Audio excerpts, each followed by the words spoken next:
चलो बेटा देखो, अपन स्टार्ट कर रहे हैं ऑडिट डॉक्यूमेंटेशन, है ना? ठीक है,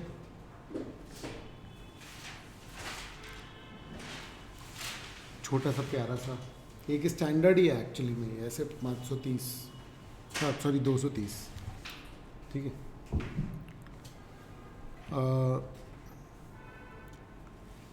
समीर को न्यूज़ अलर्ट मिली मोबाइल में, उसमें लिखा था कि भाई media reports DigiLocker type की फैसिलिटी मिल रही है to auditors for keeping audit documentation in times to come, मतलब ऑनलाइन अपने पेपर्स वगैरह रख पाएंगे वो। उसको इमीडिएटली आधार कार्ड जैसा आइडिया मिला कि भाई जैसे गवर्नमेंट आधार कार्ड का डेटा रखती है ना, मार्कशीट्स वगैरह रखते हैं लोग, डीएल का डेटा इलेक्ट्रॉनिक लॉकर में रखते हैं। Such a facility, if it happened to materialize in future in whatever form, would provide many benefits which come in such an electronic storage. Audit evidence which an auditor obtains by performing various audit procedures along with details of those procedures have to be put into writing. मतलब भाई आप जो भी कुछ कर रहे हो वो सब राइटिंग में करना पड़ेगा ना आपको। Further inferences drawn upon the auditor from evidence obtained and conclusions reached are also documented. जो उसने conclusions वगैरह निकाले हैं वो भी क्या होते हैं, properly document होते हैं. Sameer was spontaneously nodding that auditing was indeed a logical process. तो वो समझ गया कि हाँ भाई logical process है, बिना documentation के। देखो audit has no legs to stand upon.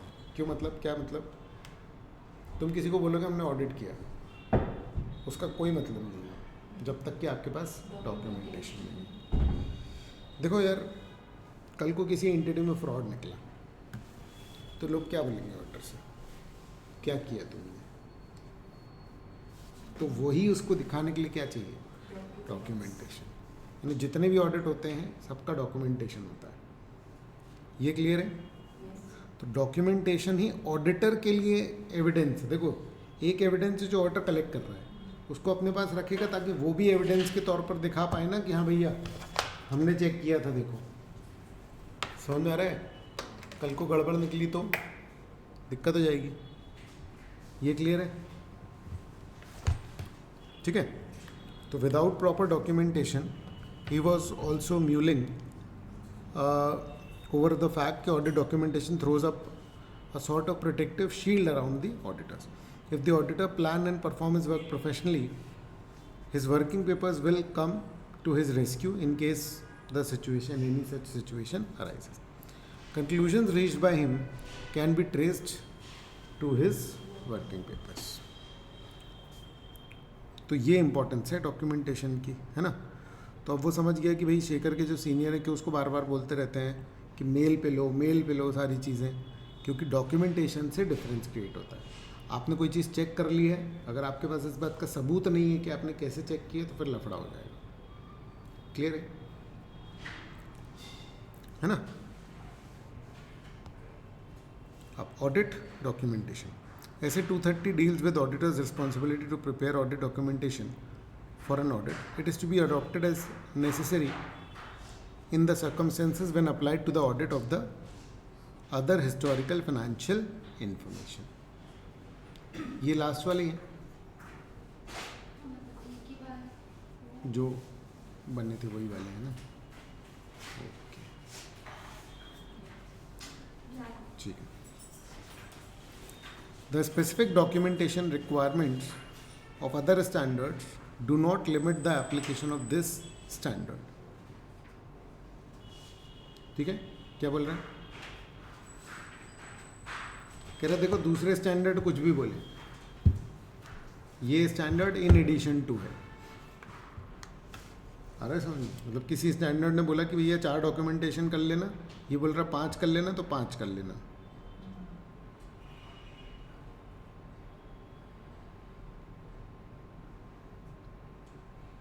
आ रहा है समझ में?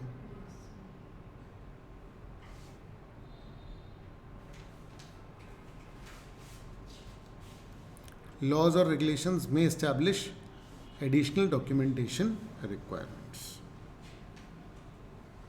Clear है?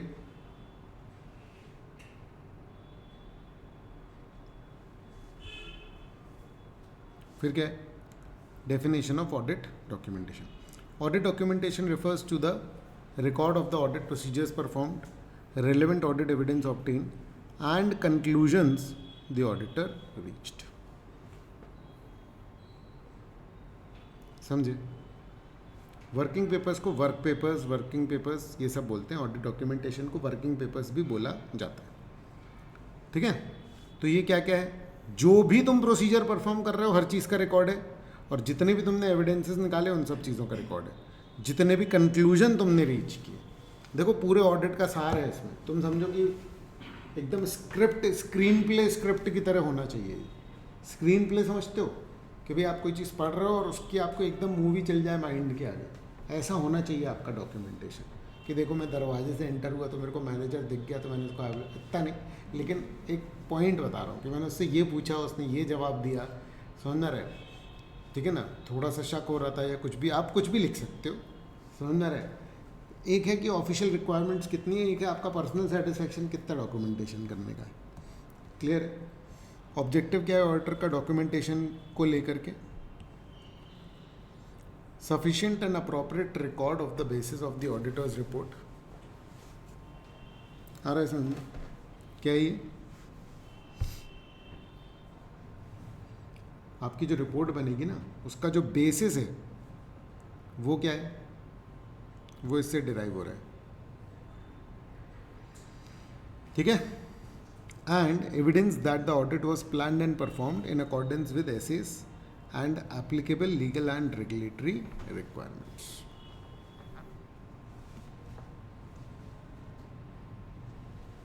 आ रहा है क्या ये समझ में?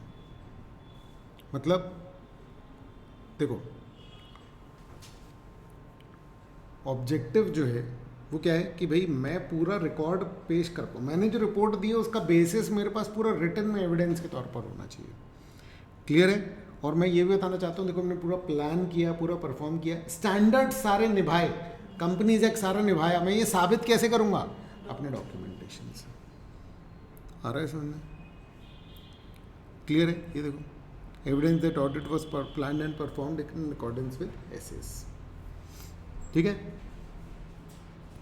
नेचर ऑफ ऑडिट डॉक्यूमेंटेशन मैंने बताया था ना, ये वाला मई 2013 में ये क्वेश्चन आया था शॉर्ट नोट्स या इस तरीके से. और बेटा वो लोग डॉक्यूमेंटेशन लिखना भूल गए थे, पता है तुमको ये बात? और सजेस्टेड आंसर जब उसके आए ना, उसमें लिखा हुआ था ये जो मेन पेपर आया था मई 2013 की बात कर रहा हूँ, उसमें उसने नेचर ऑफ ऑडिट लिखा हुआ था. तुम मुझे बताओ, अगर कोई बंदा नेचर ऑफ ऑडिट पूछ रहा है और नेचर ऑफ ऑडिट डॉक्यूमेंटेशन, समझना रहे? उस टाइम में से 68 गए थे मेरी क्लास से IAS थे. समझना रहे? तो पूरे जबलपुर के IAS वही थे जो अपनी क्लास से थे. 7 बच्चे थे क्लास में. लेकिन मेरा इतना दिमाग ख़राब हो रहा था क्योंकि बच्चे को कैसे समझ में आएगा. मैं तो टॉपिक पढ़ के ही समझ गया था कि ये ऐसा नहीं होता है, ये ऐसा सवाल ही नहीं है. नेचर ऑफ ऑडिट कैसे होता है? समझना रहे? और फिर जब उसके सजेस्टेड आंसर लॉन्च हुए, उन लोगों ने लिख दिया ऑडिट डॉक्यूमेंटेशन, और कोई डिस्कशन नहीं इस बात पर, कहीं कोई किसी को पता ही नहीं है. उस समय इतना वीडियो का भी नहीं चलता था, नहीं तो अपन डाल देते. आ रहा है समझ में? तो मुझे बहुत दुख होता है कि भैया इंस्टीट्यूट इस तरीके से कई बार कर देता है जिसमें बच्चों को ही पता नहीं चल पा रहा कि क्या हो रहा है क्या नहीं हो रहा है. ठीक है ना? सिर्फ क्वेश्चन पेपर मिस प्रिंट, तुम समझ रहे हो? Question paper miss print. ऐसे ऐसे जो बच्चा उस क्वेश्चन के कारण 38 में फेल हुआ होगा, तो मैं इमेजिन करूँ. समझ रहा है? वो अपने आप को बेवकूफ़ समझने लग गया होगा. कितनी गलत बात है, मतलब कितनी ज़्यादा गलत बात है. ठीक है? कि किसी का कॉन्फिडेंस तोड़ दो तुम बिना बात के. चलो खैर. Audit documentation provides evidence of the auditors basis for a conclusion about the achievement of the overall objectives of the auditor. मतलब बेसिस बताता है आपने जो भी एविडेंसेस वगैरह कलेक्ट किए हुए हैं. ठीक है ना? नोट्स में बहुत ईजिली सिंपल मिल जाएगा आपको। क्लियर है? इसमें बहुत घुमा फिरा करके लिखा होता है। नोट्स ही निकाल लूँ क्या, बता देना मुझे, ठीक है ना? चलो ठीक है, इससे कर लेते हैं थोड़ा सा पहले।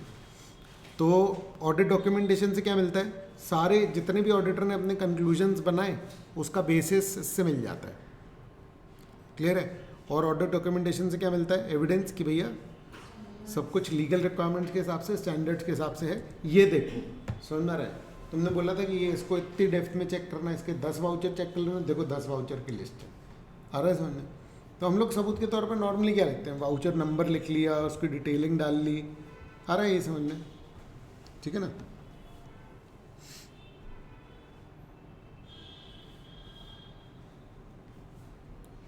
चलो, पर्पस ऑफ ऑडिट डॉक्यूमेंटेशन। भाई क्या पर्पस है ऑडिट डॉक्यूमेंटेशन का, क्या पर्पस है? सिंपल सी बात है, क्या पर्पस है? सबूत के तौर पर रखना कि भैया कल को हमको, अगर हमारे इंस्टीट्यूट हमारा ऑडिट करने आया तो हमको इंस्टीट्यूट को बताना पड़ेगा ना कि हमने ढंग से किया है। पीयर रिव्यू होता है एक्चुअली में। असिस्टिंग द एंगेजमेंट टीम, एक तो मैं जब ऑडिट करूँगा तो मैं, मेरे सारे जो साथ में असिस्टेंट हैं उनको कैसे, मेरे अंदर नॉलेज है, मैं हर बात बोल बोल के करूँगा तो फिर मैं ही ना कर लूँगा। तो डॉक्यूमेंटेशन से क्या होगा, मैं डॉक्यूमेंटेशन दे दूँगा, वो लोग अपना परफॉर्म कर लेंगे। Assisting members of the engagement team to direct and supervise the audit work and to discharge their review responsibilities। मतलब जो टीम मेंबर्स हैं उनको डायरेक्ट और सुपरवाइज करने के लिए भी मुझे क्या चाहिए होता है, डॉक्यूमेंटेशन। आ रहा है समझ में? और रिव्यू रिस्पॉन्सिबिलिटीज़ को डिस्चार्ज करने के लिए, इसका मीनिंग क्या है, जो वर्क करके लाएंगे वो मैं देखूंगा कि अच्छा ये चेक किया, ये नहीं करना था, समझ रहा है, ये इसमें एक और चीज़ चेक करके आओ, उसमें ये भी चेक करके आओ, सवाल पूछूंगा मैं। डॉक्यूमेंटेशन से ही वो चीज़ आसान हो जाती है। डॉक्यूमेंटेशन हर एक वाउचर, हर एक बात का, हर एक जो डिस्कशन हुआ है, समझ रहा है, उसका क्या है, रिटन रिकॉर्ड, समझ रहा है। और उसको देख करके ही मैं सेटिस्फेक्शन ले रहा हूँ कि हाँ इस चीज़ का ये एविडेंस ले लिया, ये एविडेंस ले लिया। कल को कोई देखेगा तो ये तो नहीं बोलेगा तुमने कम एविडेंस लिया, यहाँ तो शक होना चाहिए था, समझ रहा है। इस तरीके से वो फुल प्रूफ होना चाहिए। कहीं डाउट आया तो वो भी मैं लिखूंगा, ये सब लिखा है, समझ रहा है। कहीं डाउट आया तो उसको, डाउट को आपने सॉल्व कैसे किया, वो भी सब कुछ आपको क्या करना पड़ता है, डॉक्यूमेंट। अभी तक भी अपन लोगों ने जो भी कुछ देखा, रिस्क असेसमेंट से लेकर के, समझ रहा है, ठीक है, मटीरियलिटी से लेकर के, हर चीज़ के बाद लिखा हुआ है, क्या करो, डॉक्यूमेंटेशन। आ रहा है ये समझ में? क्लियर है? ठीक है ना? Enabling the engagement team to be accountable, हर व्यक्ति जिम्मेदार होगा ना, कौन सा काम कौन व्यक्ति कर रहा है, ये रिटन में रिकॉर्ड है तभी तो जिम्मेदार होगा, नहीं तो फिर क्यों होगा। Retaining a record of matters of continuing significance to future audits, मतलब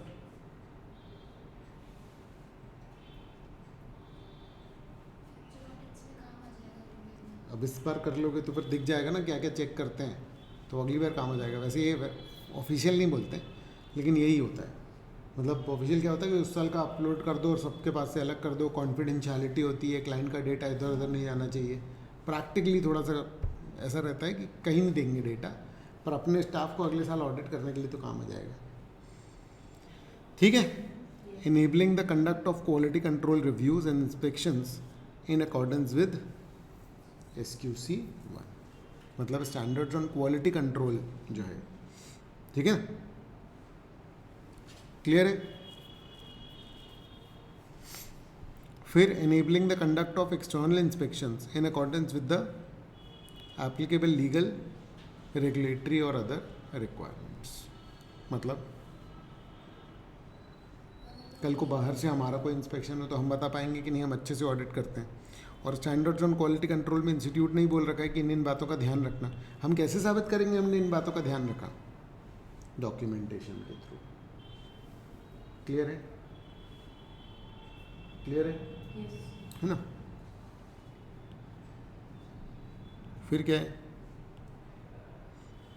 ये देखो, a new team member of the auditors of extremely vibrant limited was of the view कि audit documentation does not help in planning the audit. कह रहा audit documentation से help नहीं हो रही, क्या बकवास कर रहा है। Explain whether audit documentation has any relation to the planning. पूरा हेल्प करता है वो, आ रहा है समझ में? इनफैक्ट पूरा ऑडिट जो है वो कंडक्ट करने में हेल्प करता बोलो, क्लियर है? ये क्लियर है? अरे हाँ, ये वाला आया था, ये वाला नेचर ऑफ ऑडिट नहीं आया था, ये आया था form, content and extent of audit. Documentation लिखना भूल गए थे वो लोग। इससे मैं समझा था कि ये सेंटेंस तो डॉक्यूमेंटेशन के बाद ही जुड़ता है। अरे समझ, नेचर ऑफ ऑडिट में तो हो सकता है कि भाई नहीं, वो ये आया था, ये एग्जैक्टली याद आ गया मेरे को। समझ में आ रहा है? ठीक है ना? मई 2013। खैर ये कई बार आ चुका है। ऑडिट डॉक्यूमेंटेशन इतना इंपॉर्टेंट है ना, एक पर्टिकुलर अटेम्प्ट में मैंने 13 नंबर के क्वेश्चंस देखे हैं सिर्फ और सिर्फ ऑडिट डॉक्यूमेंटेशन से। आ रहा है समझ में? सिर्फ इस एक स्टैंडर्ड से। मुझे लगता है वो हाईएस्ट होगा किसी भी अटेम्प्ट में एवर। ठीक है ना? पर 13 नंबर का आना बहुत ज़रूरी है एक्चुअली। यही मेन है ना, क्योंकि देखो यार, आप ऑनेस्ट कितने भी हो, आपने चेकिंग कितनी भी अच्छे से की हो, अगर आप बता नहीं पाओगे तो फिर वो बात, things not documented are things not done. 4 साल बाद क्या याद रहेगा तुमको कि कौन सा वाउचर देखा था, कौन सा नहीं देखा था? तुम कैसे साबित करोगे अपनी मतलब कि भाई तुमने अच्छे से किया था, इनने फ्रॉड प्लान करके किया था? क्योंकि आपकी जिम्मेदारी तो यही है ना कि ऑडिट कर लो अच्छे से। कल को फ्रॉड हुआ, आपकी जिम्मेदारी फ्रॉड और ढूंढने की है नहीं, तो आप रीजनेबल चेकिंग करते हो। रीजनेबल चेकिंग मतलब कि अगर उसने कुछ प्लान करके फ्रॉड किया होगा तो वो आपको नहीं मिलेगा। आपको नहीं मिलेगा तो कल को आप ये तो साबित कर पाओगे आपने इतना इतना किया था। तो आप जितना भी कर रहे हो वो सब प्रॉपरली आपको रिकॉर्ड रखना पड़ेगा। समझ में आ रहा है? कम पड़ गया तो फिर मतलब ऐसा मानेंगे आपने ऑडिट ही नहीं किया उस चीज़ का, क्योंकि बाद में तो आप बोलोगे ही ना कि आपने ज़्यादा ऑडिट किया। फंस गया मान लो कि भाई फ्रॉड आ गया या कुछ भी है, तो आप तो बोलोगे नहीं हमने ये भी चेक किया था, हमने वो भी चेक किया था, हमारी तो कोई जिम्मेदारी नहीं। लेकिन कैसे? अगर आपके पास डॉक्यूमेंटेशन नहीं है तो आपकी बात मानी नहीं जाएगी। The auditor shall prepare audit documentation that is sufficient to enable an experienced auditor having no previous connection with the audit to understand. तुम समझ रहे हो कैसे बोल रहा है?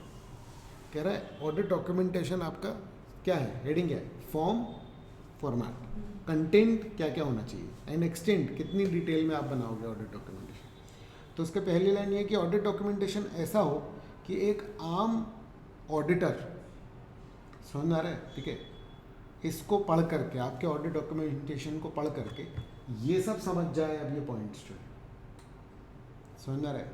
ठीक है, क्या सब समझ जाए कि आपने कैसे एनटीई डिसाइड किया, क्या आपका एनटीई था, आपने जो भी प्रोसीजर्स निकाले उसका रिजल्ट क्या निकला, क्या क्या मैटर्स अराइज हुए during the audit and the conclusions reached thereon and significant professional judgements made in reaching those conclusions. आ रहा है समझ में? कैसे अपने सिग्निफिकेंट मैटर्स जो अभी अराइज हुए उनको हैंडल किया, क्या कंक्लूजन्स आप रीच करे। आ रहा है समझ में? है ना? और प्रोफेशनल जजमेंट आपने कैसे बनाया इन reaching those conclusion. Further in documenting the nature, timing and extent of audit procedures performed, the auditor shell record. तो डॉक्यूमेंट करते समय ऑडिटर क्या क्या रिकॉर्ड करेगा? The identifying characteristics of the specific item, मतलब आपने क्या कैरेक्टर्स देख करके उसको वो जज किया जो आपने जज किया। मतलब थोड़ा सा और बेसिस, एक स्टेप पहले, किसने परफॉर्म किया, कौन सा वाला ऑडिट वर्क किस दिन परफॉर्म हुआ, उसके साइन वाइन के साथ होना चाहिए। इसलिए आप जब भी स्टाफ को ऑडिट के वर्किंग पेपर्स बांटते हो उसमें सब में लिखा होता है किसने रिव्यू किया, किस दिन रिव्यू किया, किस एक्सटेंट तक रिव्यू हुआ, वो सारा कुछ जो है वो लिखा रहेगा। The auditor shell document discussions of significant matters with management, those charged with governance and others, including the nature of significant matters discussed, when and with whom the discussions took place। किससे क्या बात की, जो भी important matters थे, समझ में रहे, वो जो कम्युनिकेट करने थे वो कम्युनिकेट किए कि नहीं किए, कब किए, कैसे किए, हर चीज़ कुल मिलाकर के आपको क्या करनी है? डॉक्यूमेंट करनी है। मतलब आप सिर्फ ये नहीं कि वाउचर मिला तो वो कर लिया, जो डिस्कशन हुआ, जो बातें हुई, उसकी भी समरी बना करके नोट करो। आज के डेट में तो एआई से ये बहुत ही ईजिली हो जा रहा है। क्लियर है? If the auditor identified information that is inconsistent with the auditors final conclusion, अगर आपको ऐसी कोई भी इन्फॉर्मेशन मिल रही है जो आपके कंक्लूजन से अलग भग रही है और वो मैटर भी इंपॉर्टेंट है, तो क्या करोगे? उसको डॉक्यूमेंट करो कि भैया फिर अल्टीमेटली आपने उस मैटर को रिजॉल्व कैसे किया, क्योंकि आपका कंक्लूजन तो अलग था, सबूत तो अलग जा रहे थे। तो फाइनली तुमने सेटल कैसे किया? क्या उन्होंने अमाउंट चेंज किया? क्या आपने अपना ओपिनियन बदला? आपने ओपिनियन बदला तो किस बेस पे बदला? ऐसी क्या इन्फॉर्मेशन मिली? वो इन्फॉर्मेशन बताओ, उसके सबूत बताओ। समझ में आ रहा है क्या? क्लियर है? क्योंकि भाई देखो, छोटी सी चीज़ भी क्या हो सकती है, बहुत हेविली मतलब फ़र्क डाल सकती है ना। ठीक है, ऑडिटर पे तो बात आ ही जाएगी फिर। The form content and extent of audit documentation depends on the factors such as size and complexity of the entity. मतलब इसको सिंपली सोच लो, जितनी कॉम्प्लेक्सिटी होगी, जो साइज होगा, उस हिसाब से फैल जाएगा डॉक्यूमेंटेशन, ज़्यादा हो जाएगा, ज़्यादा कम में ही बोल सकते हैं अपन यहाँ पे। Nature of audit procedures, nature of audit procedure, substantive कितना कर रहे हो, समझ रहे, और टेस्ट ऑफ कंट्रोल कितना कर रहे हो, एनालिटिकल कितना कर रहे हो, उस हिसाब से डॉक्यूमेंटेशन फैलेगा। आइडेंटिफाइड रिस्क, जितने ज़्यादा रिस्क उतना फैलेगा, ये एंटी तो है एक तरीके से, समझ में आ रहा है। और सिग्निफिकेंस, मैटर जितना सिग्निफिकेंट होगा उतने ज़्यादा उसके वर्किंग पेपर होंगे, और एक्सेप्शंस जितने मिलेंगे उतना वर्किंग पेपर क्या होगा, बढ़ जाएगा। और the need to document a conclusion or a basis for a conclusion not readily determinable from the documentation of the work performed or audit evidence obtained। आपके वर्क को देख करके जो चीज़ डायरेक्टली आइडेंटिफिएबल नहीं हो सकती है, उसका लॉजिक भी आपको क्या करना पड़ेगा, डॉक्यूमेंट। देखो, एक ऑडिट के वर्किंग पेपर जो है ना, अगर उसकी आप फाइल देख लोगे ना, तो आपको पूरी एंटिटी का डिटेल पता लगे, अगर वो ऑडिट डॉक्यूमेंटेशन इस स्टैंडर्ड के हिसाब से किया गया। समझ में आ रही है बात? तो इसका मतलब समझो कि आप पूरा ऑडिट देख पाओगे सिर्फ वर्किंग पेपर के थ्रू। समझ में आ रही है बात? मतलब अगर आपके पास किसी एंटिटी के वर्किंग पेपर हो, तो आप एज गुड एज कि आपने उसका ऑडिट किया, इस हिसाब से आप प्रिपेयर हो सकते हो। कितनी बड़ी बात है ना। क्लियर है? फिर क्या है, audit methodology and tools used.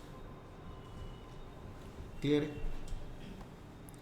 ये सब आपको क्या करना पड़ेगा, डॉक्यूमेंट करना पड़ेगा। एग्जाम्पल्स, क्या एग्जाम्पल? अब प्लानिंग सभी तो हो जाएंगे, प्रोग्राम एनालिसिस, इशू मेमोरेंडा, जितने भी आप मेमोरेंडा वगैरह इशू हो रहे हैं, summaries of significant matters, letter of confirmation, representation पता है ना, 580 लेटर ऑफ रिप्रेजेंटेशन जो मैनेजमेंट से लेते हैं, ठीक है, वो चेकलिस्ट आप बनाते हो कि यही आइटम चेक करना है, ऐसे ऐसे चेक करना है।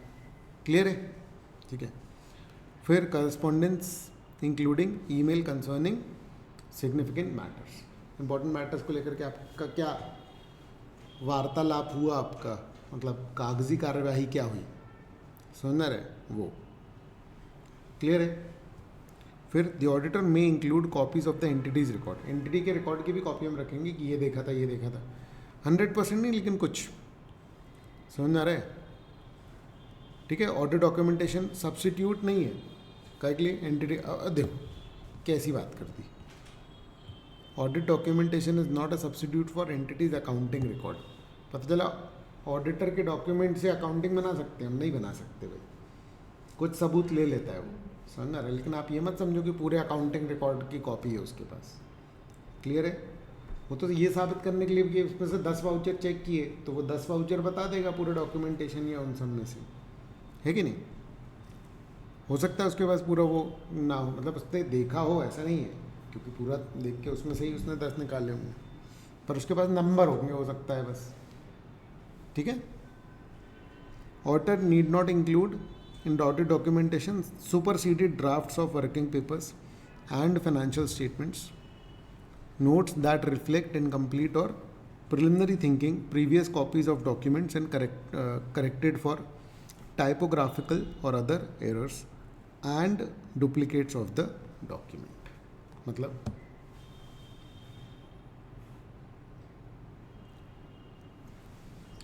देखो समझो, कह रहा है जो एक ड्राफ्ट बना उसके बाद आपने उसको सुपरसीड कर दिया दूसरे से, तो क्या बोल रहा है, ड्राफ्ट इंक्लूड करने की ज़रूरत नहीं, आपने वैसे ही वो रफ बनाया था। लेकिन कई बार ऐसा हो सकता है कि आप first draft, second draft, third draft तीनों इंक्लूड करो, क्योंकि अगर मान लो आपको पहले ड्राफ्ट में कुछ एक्सेप्शन मिला था, फिर आपने उसको हैंडल किया और फिर उसके बाद वो करेक्ट हुआ, तो फिर आपको दोनों वर्जन रखने पड़ेंगे। क्योंकि आपको गलती मिली, फिर उस गलती को सुधारा गया और फिर आप इस पर पहुँचे, तो यही तो सबूत होगा ना। पर अगर मान लो कि आपने एक रैंडम ड्राफ्ट बनाया था, वो फाइनल नहीं हुए थे अकाउंट्स, तो फिर तो फर्स्ट ड्राफ्ट का कोई मतलब है नहीं ना, उसको तो डिलीट ही कर दो, ठीक है ना।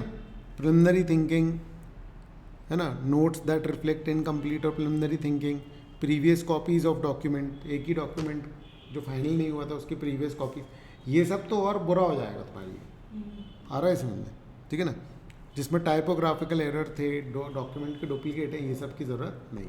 तो एक छोटा सा पैच है, समझ में रहा है। अगर एमसीक्यू के लिए इंक्लूड करना है तो वो इसमें से चीज़ें इंक्लूड कर सकते हैं कि भाई ऐसी कौन सी चीज़ें जिसका डॉक्यूमेंटेशन नहीं करेंगे, ऐसा तो सवाल ही नहीं होता ना नॉर्मली। क्लियर है, ये सब दिया हुआ है ना, बादल बना के कि देखो इन सब का डॉक्यूमेंटेशन अपन करते हैं। क्लियर है, फिर क्या है, टाइमली प्रिपरेशन। देखो कैसे बनेगा डॉक्यूमेंटेशन, क्या करते हो तुम, ऐसे जहाँ भी जा रहे हो तो कॉपी पेन लेके, बड़ी फॉर्म में लैपटॉप ले करके, तो आप अगर कभी देखोगे ना, कभी जाओगे, आपने देखा होगा तो वो लैपटॉप लेकर ही के घूमते रहते हैं ऐसे, मतलब ऐसे और ऐसे लैपटॉप ही लेके घूमते रहते हैं, समझ में आ रहा है, ठीक है ना, देखा है मैंने बहुत, ठीक है। Auditor shall prepare audit documentation on timely basis. Preparing sufficient and appropriate audit evidence on a timely basis helps to enhance the quality of the audit and facilitates the effective review and evaluation of audit evidence obtained and conclusions reached before the auditor's report is finalized. मतलब क्या बोल रहा है, timely basis पे बना लेना, ठीक है ना, नहीं तो फिर भूल जाओगे आधी बातें। तो सबसे मेन तो यही रहता है कि भूल ही जाओगे। क्लियर है, तो helps to enhance the quality of audit and facilitates effective review and evaluation. क्या होता है ना, देखो समझो, मैं प्रैक्टिकली बताता हूँ। मैनेजर रिव्यू कर रहा है, कह रहा हाँ ये कैसे चेक किया, समझा रहा है, वो बता रहा है कि हाँ ये चेक कर लिया, वो चेक कर लिया, कह रहा है अरे भैया लिखो ना इसमें, समझ रहा है, ऐसा होता है। तो अब जो अगर बेसिक आर्टिकल और ये सब नहीं पढ़ा हुआ है उसने, तो उसको लगेगा अरे यार चेक कर लिया ना, मतलब क्या लिखना, बता तो रहे हैं, झूठ बोल रहे हैं क्या, पॉइंट समझ रहे हो सकता है कि आर्टिकल के दिमाग में है कि भैया तुम क्या झूठ समझ रहे हो क्या, तुम मुझसे लिखवा का रहे हो, ये मतलब ऐसी क्या बात है, बता दिया ना मैंने कि चेक किया है। तो इम्पोर्टेंट ये नहीं है कि आपने सिर्फ चेक किया है, चेक तो करना ही है, आपको उसको लिखना भी, क्योंकि कल को हमको ये बताना पड़ेगा कि हमने ये भी चेक किया है, अगर खुली फाइल तो। समझ में आ रही है बात, क्लियर है। Documentation prepared after the audit work has been performed is likely to be less accurate than documentation prepared at the time such work is performed. सोचो तुम 2 दिन बाद बना रहे हो तो भूल जाओगे आधी चीज़ें, ह्यूमन माइंड तक रख ही नहीं सकता। तो कुल मिलाकर के अगर आपने उसी समय नहीं बनाया डॉक्यूमेंटेशन, तो आप ये मान करके चल लो कि तुम्हारी मेहनत ज़्यादा हो रही है, काम कम। समझ में आ रहा है, ठीक है। अब ऑडिट फाइल किसको बोलते हैं, ऑडिट फाइल एक फाइनल वो होता है, फाइनल फाइल होती है। ऑडिट खत्म हो गया, साइन वाइन हो गया, एक तरीके से समझ लो, उसके बाद फाइनल फाइल बन रही कि देखो ऐसे प्लान हो। ये वो डॉक्यूमेंट है जो कि खुलेंगे अगर कंपनी में फ्रॉड निकला, बाकी इस साल का क्लोज हो चुका है मामला।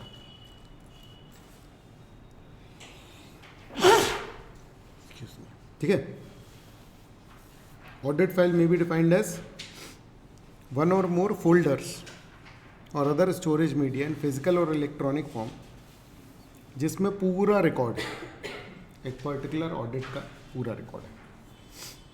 वन और मोर फोल्डर्स और other storage media in physical और electronic form containing the record that comprise the audit documentation for specific engagement. आ रहा है ये समझ में, क्या बोल रहे हैं, पेन ड्राइव या कुछ ऐसे डिजिटल वो रहता था, हम लोग अपलोड कर देते इसको, ठीक है,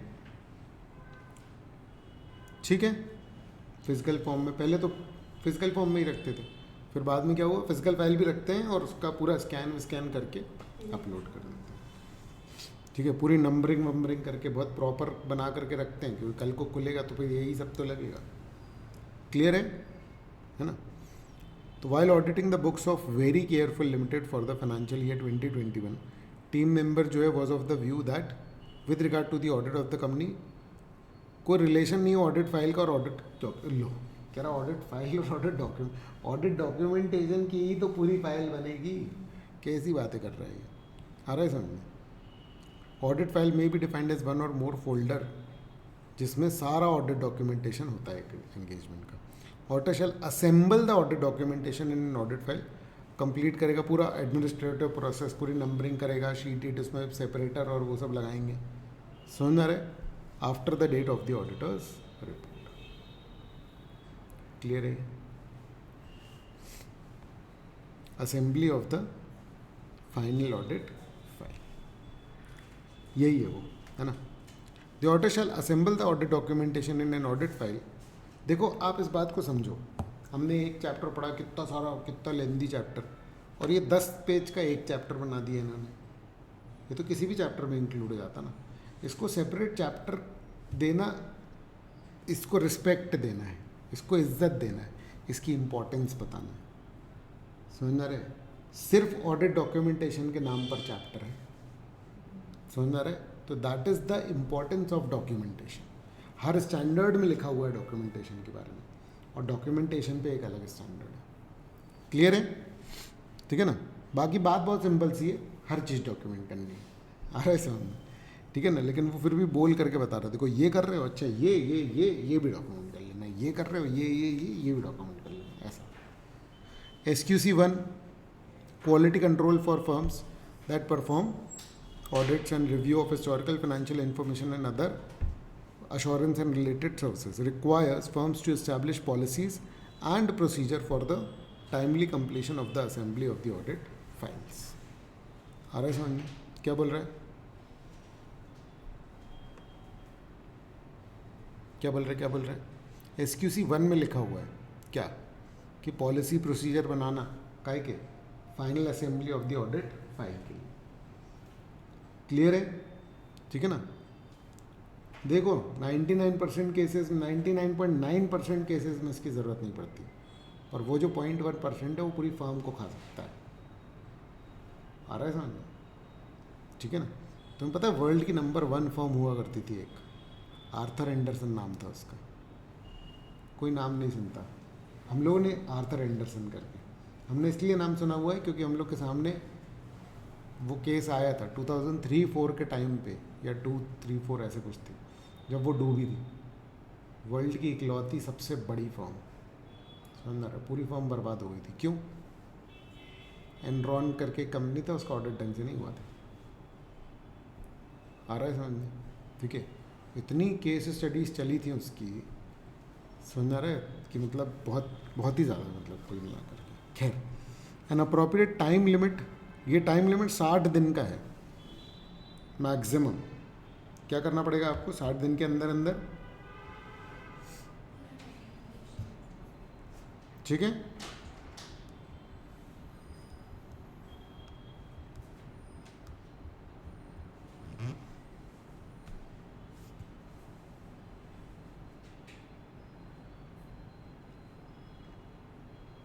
ठीक है? The date of auditor's report, the completion of assembly file after the date of auditor's report is an administrative process. समझ रहे हो? ये फाइल पहले कंप्लीट नहीं होती है, बाद में ही हो जाती है, समझ में आ रहा है? ये सिर्फ एडमिनिस्ट्रेटिव प्रोसेस है। बाद में कोई नए एविडेंस बंद निकालने लग जाना, ऑडिट खत्म हो चुका है, साइन वाइन हो चुके हैं, ये सिर्फ जो तुमने वो करे हैं उनका बटोरना, ये अपने ऑफिस में करते हैं, क्लाइंट ऑफिस से तो हो चुका है काम।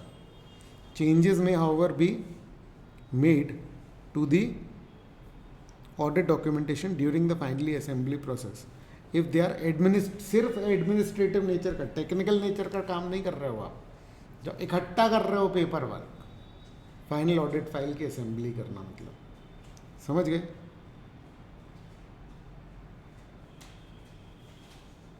ठीक है?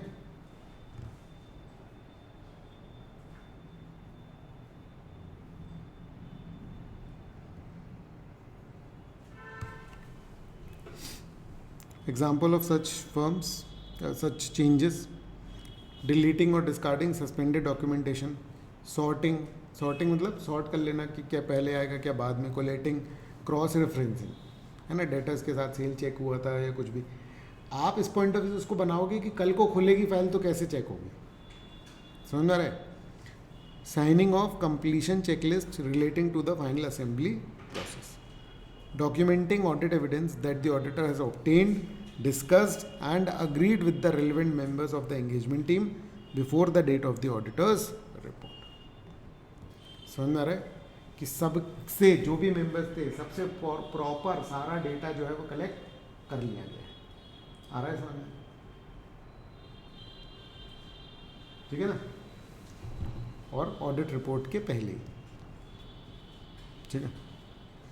असेंबली के बाद, ठीक है ना, ऑडिटर डिलीट या डिस्कार्ड नहीं करेगा कुछ भी उसके रिटेंशन पीरियड से पहले। रिटेंशन पीरियड कितना रहता है? 7 साल का, कम से कम 7 साल का। SQC1 requires firm to establish policy and procedures for the retention of audit documentation. The retention period ordinarily is 7 years minimum, है ना, from the date of the auditor's report, और लेटर जैसे मान लो ग्रुप ऑडिटर है तब। Clear है?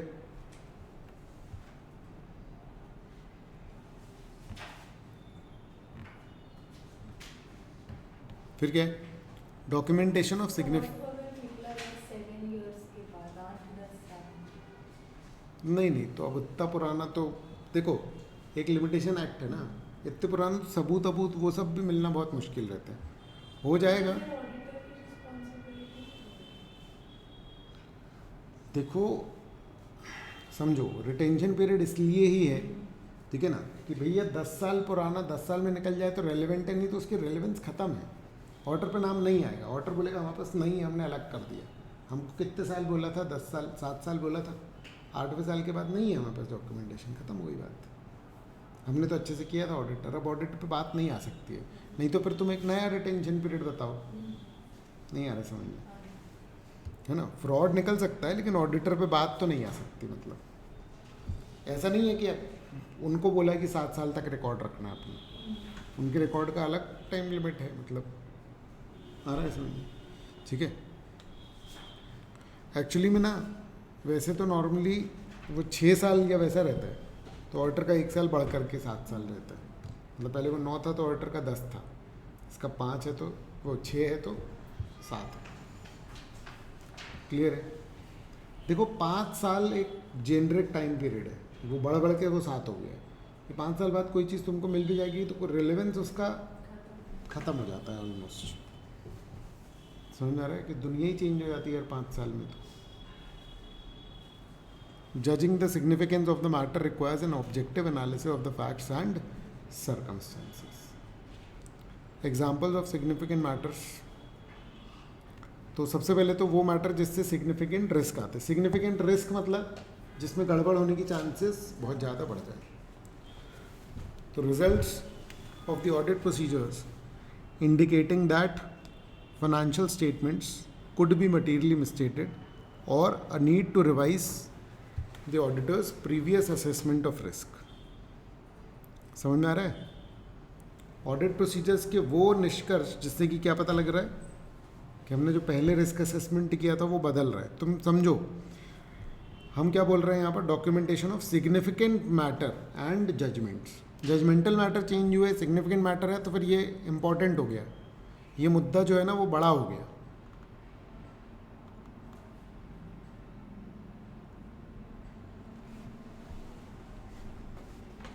आ रहा है क्या ये समझ में?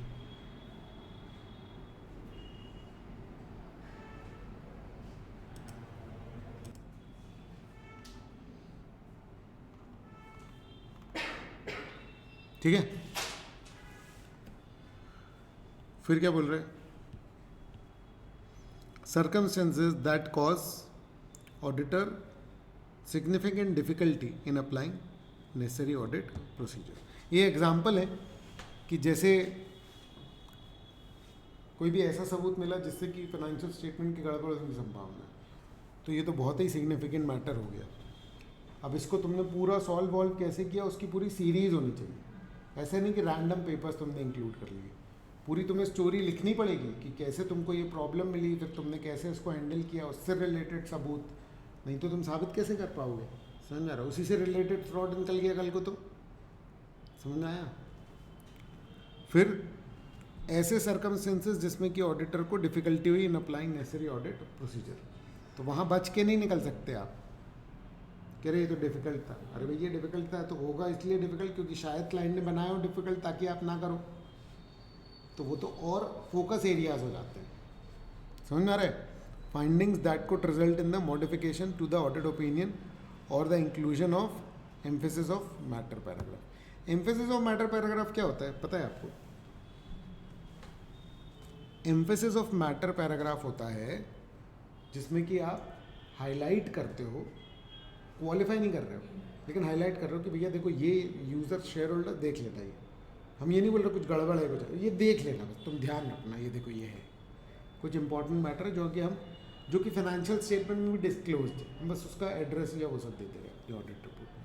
अभी पढ़ेंगे ऑडिट रिपोर्ट तो उसमें आ जाएगा समझ में तुमको। एम्फेसिस ऑफ मैटर पैराग्राफ, ठीक है? अगर इससे रिलेटेड है तो यानी कोई भी अगर जिस पर ऑडिट ओपिनियन आपका क्वालिफाई हो रहा है उससे रिलेटेड तो 1000 तरीके का डॉक्यूमेंटेशन आपको क्या करना पड़ेगा, रखना पड़ेगा, ठीक है?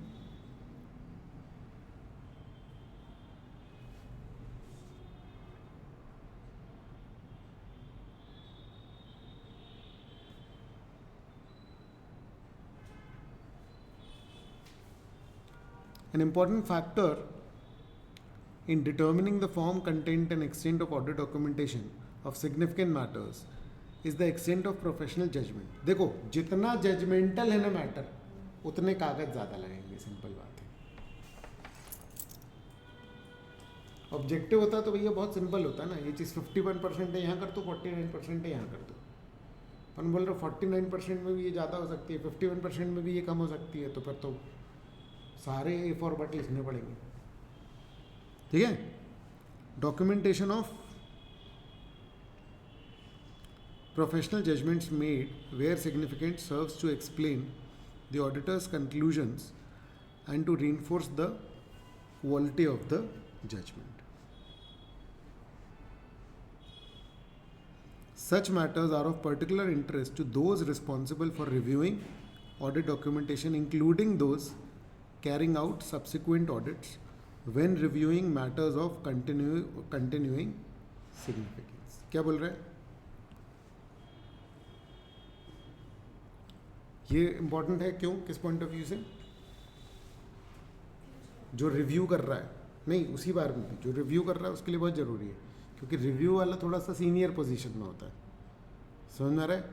और फ्यूचर ऑडिट के लिए भी, और इस बात के लिए कि भैया ये बात पिछली बार इंपॉर्टेंट थी, इस बार भी वो ये बात इंपॉर्टेंट है या नहीं, ठीक है ना? कई बार आप पुराना भी चेक करते हो रेट्रोस्पेक्टिव, तो उसके पॉइंट ऑफ व्यू से भी इंपॉर्टेंट हो गया. Some examples of circumstances in which it is appropriate to prepare audit documentation relating to use of professional judgment, including where the matter and judgments are significant. Examples काय के उन circumstances के example जहाँ पर कि documentation बनाना ठीक है, ज़रूरी है ना, रिलेटिंग टू जहाँ जहाँ जजमेंटल मैटर, ठीक है? क्या बोल रहा है ये? एग्जाम्पल्स उन सर्कमस्टेंसेस के जो जजमेंटल मैटर और जहाँ ऑडिट डॉक्यूमेंटेशन इज इम्पॉर्टेंट. जैसे the rational for the auditors conclusion when a requirement provides that the auditor shall consider certain information or factors and that consideration is significant in the context of a particular engagement. मतलब rational मतलब thinking, सोच, logic, ठीक है ना? Logic किस बात के लिए? For the auditors conclusion when a requirement provides कि ऑडिटर शैल कंसिडर, जब ऑडिटर ये जजमेंट ले रहा है कि भैया अपन कंसिडर करेंगे, समझ में रहा है कि भैया ये मैटर सिग्निफिकेंट है पर्टिकुलर किसी भी पर्टिकुलर एंगेजमेंट के लिए, तो क्या सोच के उसने किसी मैटर को इंपॉर्टेंट बोला, वो क्या करना पड़ेगा? डॉक्यूमेंट. समझ में आए? थोड़ा सा हैवी है, मॉड्यूल से थोड़ा सा हैवी जाता ही है वो. क्लियर है? ठीक है ना? फिर बेसिस, तुमने कंक्लूजन जब बनाया, सुनना रहे, सब्जेक्टिव एरिया को तुमने जब बोला कि जैसे प्रोविजन था 10%, तो तुमने कैसे बोल दिया कि हाँ ठीक है 10%, तुमने क्या हिसाब लगाया जो बोल दिया। अब ऐसे 540 है इस पर एक, जो कि बोलता है कि एस्टिमेट्स का ऑडिट कैसे करेंगे, तो हम यहाँ पर बोलेंगे ऐसे 540 में जो प्रोसीजर दिए वो निभाए तो उसका सबूत रख लो, बस वही डॉक्यूमेंटेशन हो गई। तो ऐसा नहीं है कि हर बार, फिर तो हर चीज़ जायज़ हो जाएगी ना। आप स्टैंडर्ड्स निभा रहे हो कि नहीं निभा रहे हो, ये आपका चेक करने का पर्पस है बेसिकली, समझ में आ रहा है। नहीं तो फिर तो हर ही चीज़ गलत हो सकती है ना, फिर तो ऑडिटर ने ढंग से किया हो तो भी गलत हो सकता है, लेकिन नहीं, स्टैंडर्ड्स निभाए हैं तो फिर आपके ऊपर बात नहीं आएगी। ठीक है।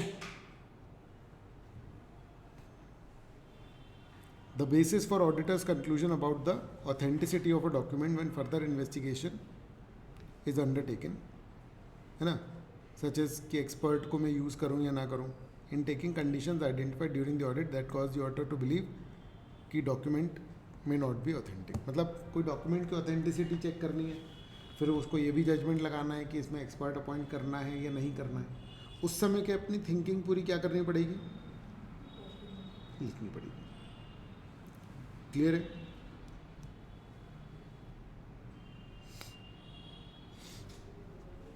फिर कंप्लीशन मेमोरेंडम और ऑडिट डॉक्यूमेंटेशन, ठीक है, इसका भी एक अलग से डॉक्यूमेंट बनता है।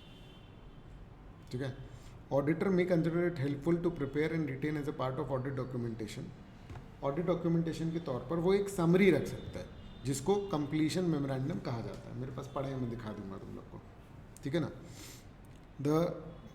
That describes the significant matters identified during the audit.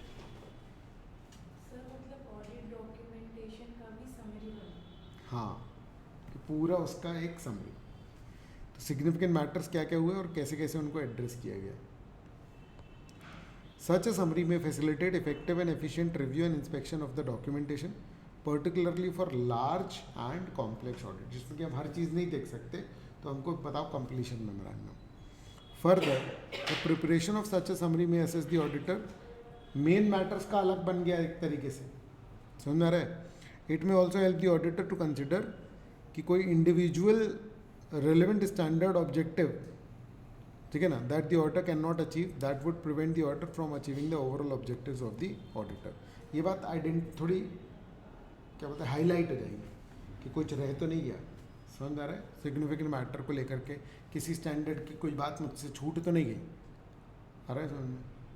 अब ये वाला पूरा का पूरा स्टैंडर्ड बहुत इंपॉर्टेंट है, ठीक है ना। इसमें ये वाला क्वेश्चन पर्टिकुलरली थोड़ा और ज़्यादा भारी आया हुआ है, ठीक है ना, कि ये जो पूरा सब कुछ हिसाब किताब बना है। अच्छा, मैं कहाँ से सबूत ले रहा हूँ, क्लाइंट के डेटा से ले रहा हूँ, तो क्लाइंट मुझसे मांग रहा है तो मैं दे सकता हूँ उसको, मतलब क्या देना पड़ेगा, पड़ेगा नहीं, है ना, समझ में आ रहा है। मैं चाहूँ तो दे सकता हूँ क्योंकि क्लाइंट का ही डेटा है, लेकिन मैंने हो सकता है ना उसमें अपना कुछ परफॉर्म किया हो, तो मेरी मर्जी है कि मुझे क्लाइंट को ये देना है या नहीं। Standards on quality control provide that unless otherwise specified by law और regulation, audit documentation is the property of the auditor, ठीक है। He may at his discretion make portions of or extracts from audit documentation available to client, provided such disclosure does not undermine the validity of the work performed or in the case of assurance engagement the independence of the auditor or of his person। मतलब वो अपनी मर्जी से क्या कर सकता है, portion बना सकता है, एक्सट्रैक्ट ले सकता है, समझ रहा है, और वो उनको अवेलेबल करा सकता है, किसको, क्लाइंट को, समझ रहा है। बाकी उसकी क्वालिटी ऑडिट की नहीं गिरनी चाहिए, समझ में आ रहा है, और उसकी इंडिपेंडेंस भी पे कोई आँच नहीं आनी चाहिए। क्लियर है। तो डॉक्यूमेंटेशन सारे किसकी प्रॉपर्टी होते हैं बेटा, ऑडिटर की। ये क्लियर है, ठीक है। तो इसके क्वेश्चंस तुम लोग कर लेना एक बार और मुझे बता देना। देखो तुम लोग बताते नहीं हो कि इसमें किसी में समस्या आई है कुछ ऐसा, तो मुझे पता नहीं लगता कि पढ़े भी हो कि नहीं, ठीक है। है ना, पढ़ लेना।